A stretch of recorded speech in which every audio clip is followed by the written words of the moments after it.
দু চোখের স্বপ্নকে নতুন করে দু চোখের স্বপ্ন নতুন করে সাজাতে শিক্ষার কোনো বিকল্প নেই। দু চোখের স্বপ্নকে নতুন করে তাই তো আজকে আপনাদের নিয়ে আসলাম চাটমোহরের ঐতিহ্যবাহী পুরাতন লাইব্রেরি পপুলার লাইব্রেরি। খ্রিস্টপূর্ব ৫ম শতাব্দীতে গ্রিসের লিখিত বই দিয়ে তৈরি হয় ব্যক্তিগত লাইব্রেরি, আর ৬ষ্ঠ শতাব্দীতে ভূমধ্যসাগরীয় কনস্টান্টিনোপল এবং আলেকজান্দ্রিয়ায় বিশ্বের মহাগ্রন্থাগার তৈরি হয়। এটি লাইব্রেরি তৈরির আদি ইতিহাস।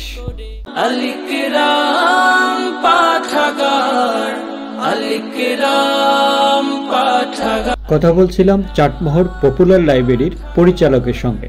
তখন অঞ্চলে কোনো লাইব্রেরি ছিল না।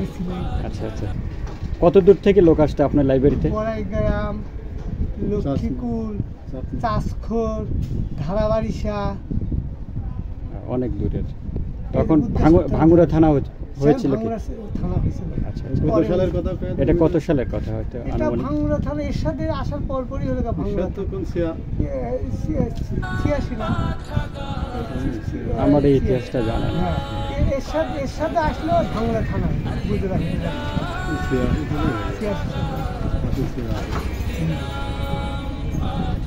তো দোয়া করি লাইব্রেরিটা বেঁচে থাক, আমাদের পরবর্তী প্রজন্ম যেন এই লাইব্রেরি থেকে বই কিনে জ্ঞান লাইব্রেরিটা এরকমই দেখছি।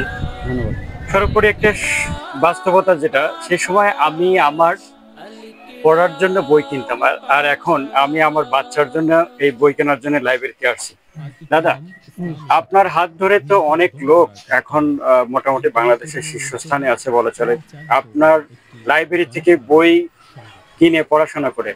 তো যারা এখন বাংলাদেশের শীর্ষস্থানে আছে, আপনার সঙ্গে কি যোগাযোগ রাখে, এরকম কেউ আছে? হ্যাঁ, অনেক আইছিল। আচ্ছা, আমার বাবা বাইরে থাকতো না, আইছিল, কইছিল এই দোকান থেকে বই কিনে নিয়ে যায়, চাকরি বাকরি করে, চাকরি রিটায়ার করে আবার এসে দেখা করে গেছে।